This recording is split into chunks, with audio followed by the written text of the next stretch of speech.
Olá, eu sou Wagner Costa, este é o programa TV Social 3. Antes de mais nada, não se esqueça de se inscrever no nosso canal e ativar o sininho para notificações.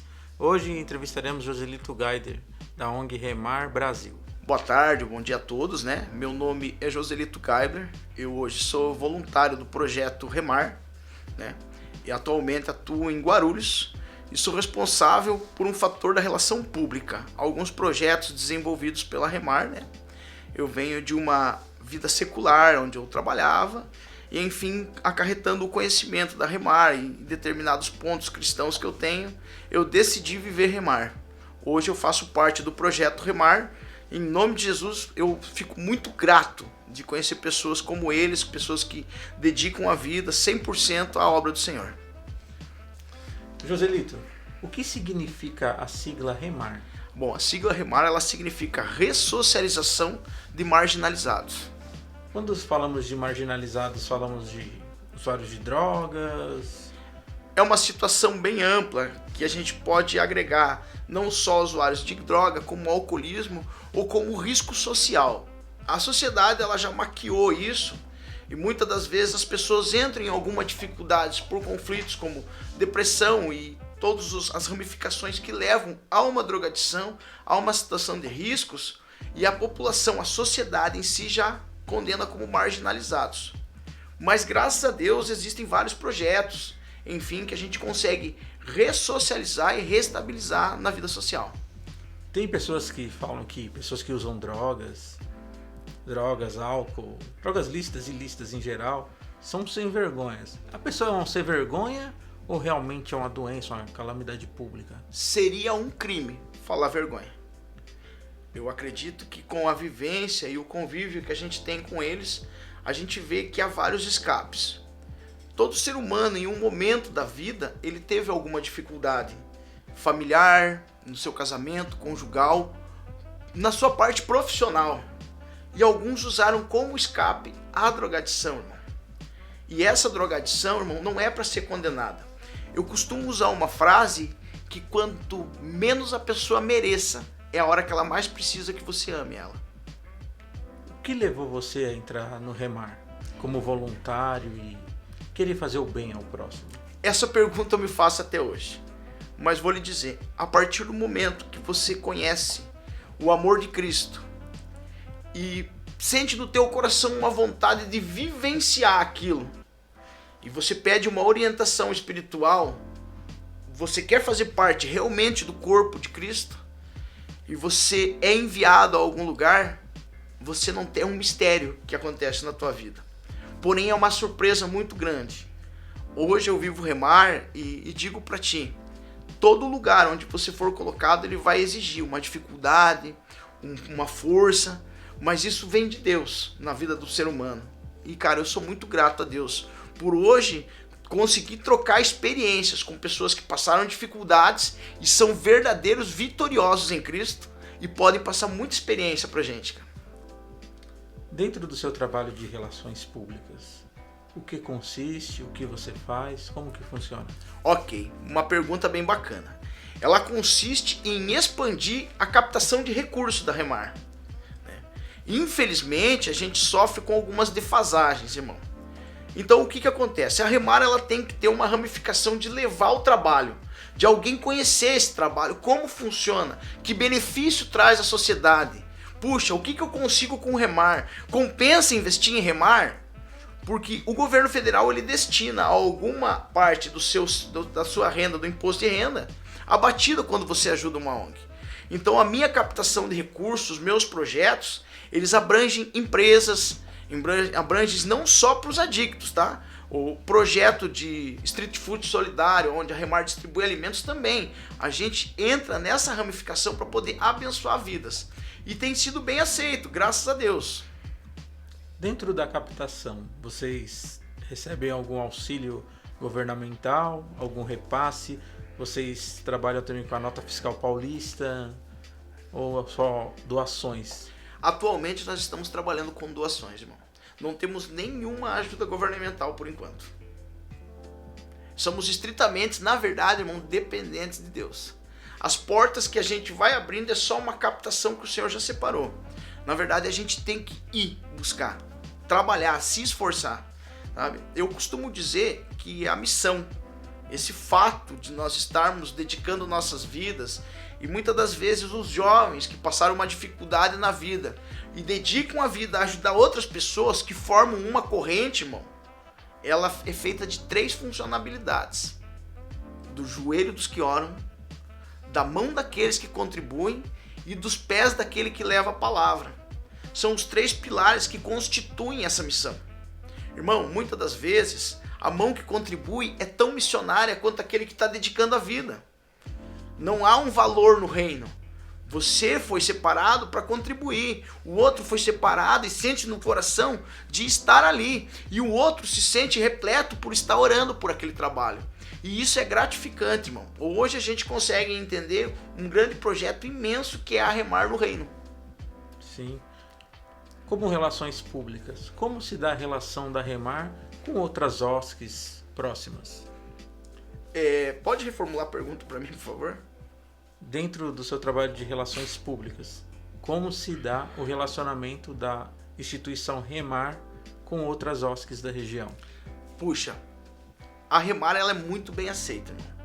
Muito bem aceita pelo seguinte planejamento. Há muitos anos a Remar trabalha, e com bastante seriedade nessa questão. Até é bom essa pergunta, deixa eu te explicar um fator. Antes mesmo de eu, da minha pessoa, escolher largar uma vida secular e vim trabalhar no voluntariado e viver Remar, eu pesquisei sobre a Remar. Então, muitas das vezes, eu também creio que numa relação pública, as pessoas elas vão buscar saber quem é Remar. E a Remar ela abrange jornais anuais, ela abrange páginas de Face com funções diárias da execução do trabalho missionário que a Remar constitui nas comunidades, de os resgates sociais, enfim, tudo que a pandemia não conseguiu fechar e a Remar conseguiu continuar mantendo na obra missionária, ela é exposta, nada é feito em secreto. Então a pessoa que vem a contribuir, muitas das vezes até em um mercado, ela recebe um folheto para ela ver aonde está indo a doação dela. E isso cria uma credibilidade no mercado. Puxa, eu quero abençoar. No meio de tanta inadimplência que já teve, ou temos ainda em ONGs, a Remar ela tem uma cautela muito grande com isso. O que é feito com a tua doação? Entende? E isso é muito bacana, irmão. Antes mesmo de eu, como eu digo pra ti, antes mesmo de eu me candidatar a voluntariado, eu pesquisei. Então eu, uma simples pessoa física, pesquisei. Pessoas que têm empresas, enfim, elas vão também buscar. E quando nós vamos fazer essa relação, a gente já leva esse material. Para você ver o grau de seriedade, tá aqui o nosso jornal, tá aqui o nosso panfleto, nossos links da rede social, diariamente as nossas lives. É isso que a gente vai fazer com a captação do recurso que você vai nos oferecer. E isso cria então um elo muito grande entre a Remar e toda a região onde a gente vive. Na sede social onde você atua, quantos colaboradores existem? Você comenta de empresas?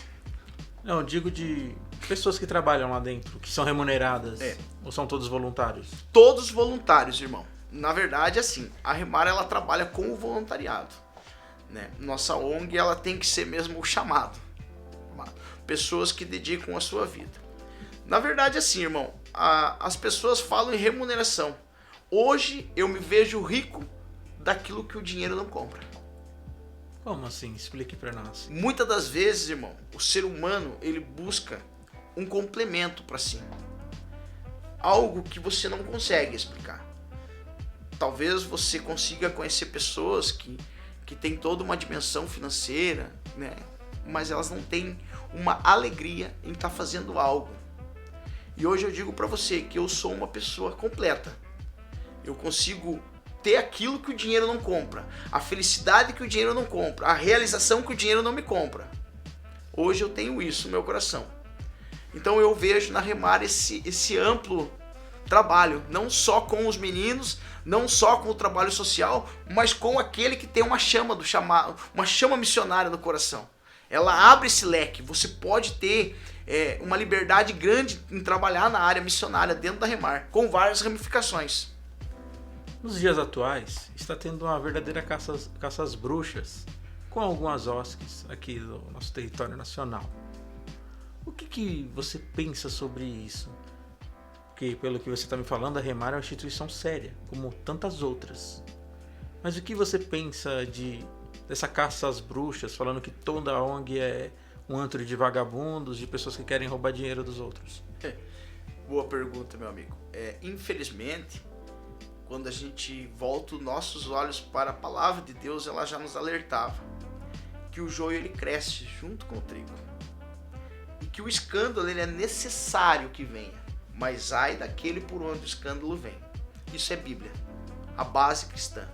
Irmão, é complicado e nós, como entidade séria, sofremos algumas defasagens e alguma descredibilidade com isso. Mas vamos lá. Para que você se defenda, você tem que ser transparente. Tá entendendo? Então assim, a Remar ela também te oferece isso. O nosso trabalho é esse, transparente. Qualquer um que chegar hoje na Remar, nós apresentamos todo o nosso trabalho em rede social. Todo o nosso trabalho ele é emitido e prestado conta. E a gente até faz questão que a pessoa saiba para onde vai. Você está entendendo? Para quê? Não para dizer que a Remar é uma entidade séria. Não, para que você também se sinta realizado de ter ajudado alguém. Que você compartilhe comigo aquela alegria de eu ter levado lá. Que você saiba, puxa, eu fiz isso e realmente chegou lá. Entende? Esse é o trabalho bacana que a Remar faz. Então você está me dizendo que mesmo que eu não pegue um recurso do governo ou da prefeitura, é importante eu ter um portal de transparência? Necessário, irmão. Necessário. Se você não quer transparecer e quer esconder, deixar algo em oculto, irmão, isso vai te fechar muitas portas. Infelizmente, por esse índice de inadimplência de ONGs que abriram no intuito de ajudar, mas muitas das vezes não era, como tem ONGs sérias também, que a gente conhece, é necessário, irmão. Hoje, para você fazer um trabalho com captação de recurso e um trabalho social, você precisa, irmão, ser transparente. Qual o maior desafio do Remar nesse período pós-pandemia? Vários desafios, irmão. Não só o pós-pandemia, porque ainda estamos dentro da pandemia. E o fechamento de alguns projetos, né? Como a gente tinha um restaurante comunitário e algumas coisas que nós, para obedecer, né, os critérios da Anvisa, tivemos que parar com esses projetos. E eles, assim, não pela Remar, mas a gente conseguia abranger algumas famílias que contavam com aquele projeto, né? Que tinham a necessidade da Remar estar fazendo aquele trabalho. E a gente sente muito de não poder estar contribuindo e fazendo mais naquela área, que era o restaurante solidário ali. Dentro do multiculturalismo, do nosso território continental, dentro da pluralidade de pessoas, de raças, de povos, sim, você acha que existe um meio de falar claro para todos que é possível sair das drogas? Sim, bacana, irmão. Me surpreende com essas perguntas. Existe sim, irmão. Existe um meio. E esse meio, ele é nada mais, nada menos que Jesus Cristo. Eu tenho 42 anos e eu tenho uma experiência vasta, né, na vida. E já conheci vários departamentos antidroga, conheci vários CRAS e outros órgãos. Mas, irmão, a libertação plena das drogas, ela só vem por meio de Cristo. O afastamento de Cristo, ele é uma queda iminente de paraquedas, sem paraquedas, uma queda livre sem paraquedas. Não consegui até hoje ver alguém que tivesse se afastado se manter de pé. Mas parece até um pouco bobo, não é? Porque tem pessoas que gastam até milhões de reais para tentar se limpar, para tentar sair, e você está me falando que para sair das drogas, o caminho plausível é Jesus. Interessante, né, irmão? Milhões mesmo, né? Como a gente pode ver, esse fator acontece muito no meio artístico. Mas, irmão, essa é a pura realidade. Eu digo para você com plena convicção das minhas palavras, não há outro meio. Podem procurar auxílio, pode procurar uma alegria temporária ou usar algo que ele seja da mesma forma que a droga para cobrir aquele espaço da drogadição, mas ele é temporário, irmão. A única água da vida, o único que vai te trazer novamente a vida é o Cristo. Usando alguns fatores bíblicos, a gente pode entender que em algum momento da vida da pessoa, amigavelmente, ela foi aprisionada pelas drogas. A gente pode ver isso na situação de Israel, quando foi presa pelo Egito. Eles foram como amigos, e isso acontece no meio da drogadição. É no meio amigável. A pessoa foi indo. Mas quando ela se deu conta, ele já era prisioneiro daquele mundo. Mas em alguns momentos, em alguns relatos de jovens que estão ali, você entende que eles lembraram que havia um Deus, e eles clamaram. E não é nenhum nem outro. A minha experiência com eles é essa, o meu diálogo com eles é esse. Em algum momento do sofrimento da rua, da chuva, né, da drogadição, do desespero, da depressão, eles lembraram de um Deus, e Deus deu uma solução.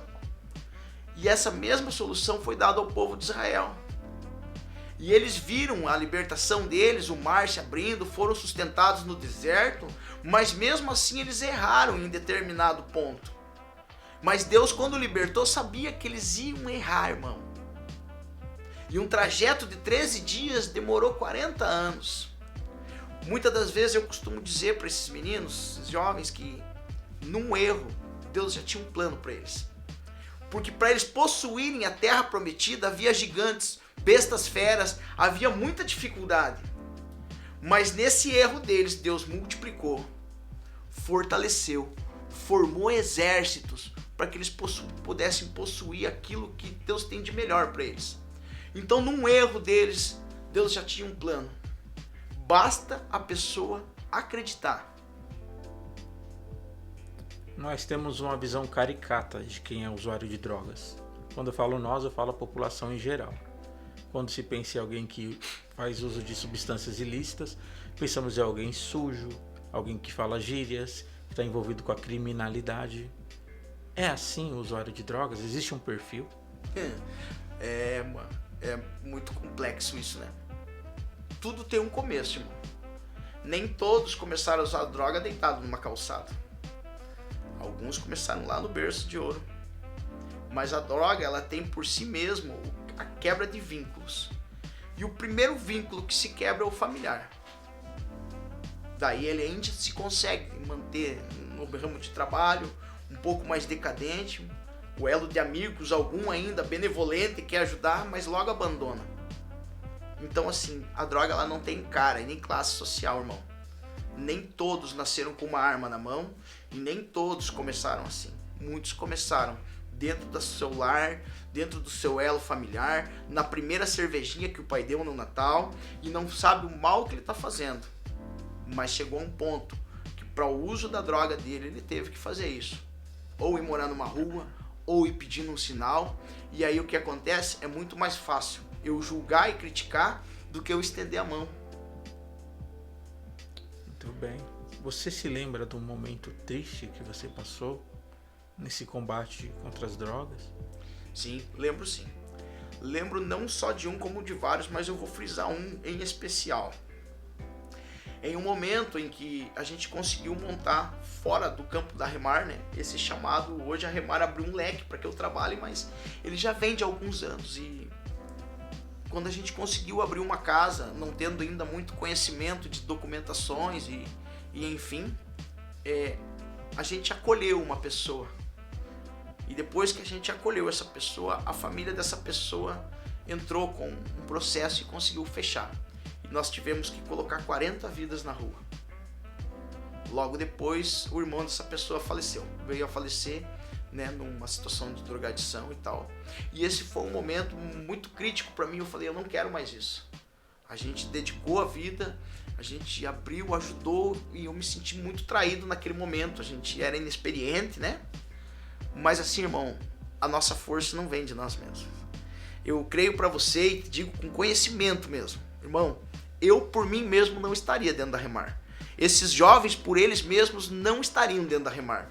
hoje recuperados, restaurados, sendo voluntários. A nossa força só tem uma explicação. Ela vem do Senhor. E perguntei de momento triste. Há momentos felizes também? Puxa, irmão. Momentos felizes, eu não sei se vai aparecer ao ar, mas momento mais gratificante que o relato do meu amigo em Cristo, Pedro, na outra quarta-feira foi bacana, irmão. Você ouvir eles falar, você vê eles ajudando, você vê eles abraçando o outro que chega da rua e dizendo, tem jeito, eu consegui, você consegue também. Irmão, não há preço. É difícil a gente pensar no futuro. Às vezes nós não pensamos. Mas o que o Joselito de hoje quer dizer pro Joselito de amanhã? Muito obrigado por você ter me deixado participar da experiência Remar. Muito bem. Joselito, muito obrigado. Gostei da sua eloquência, você fala muito bem, você é contagiante. Espero você mais vezes aqui no nosso programa e que Deus continue dando força para você, para toda a equipe da Remar e que venha proliferar cada vez mais. Que não haja mais 10, 20, que haja 1000, 1 milhão de Remar em Amém. todo o mundo. Amém. Eu venho em nome de toda a direção da Remar, em todo o departamento e também dos voluntários que lá estão, agradecer a vocês por esse espaço aberto para poder mostrar um pouco do nosso trabalho. E assim, você que quer conhecer esse trabalho, entre em contato, nos visite, procure alguém, converse com eles, a gente tem espaços abertos a visitas. Muitas das vezes as pessoas não precisam de alguma conversa, um diálogo. E a Remar também tem isso. Pessoas com vasta experiência e sempre abertas e dispostas a ajudar. Muito obrigado a todos.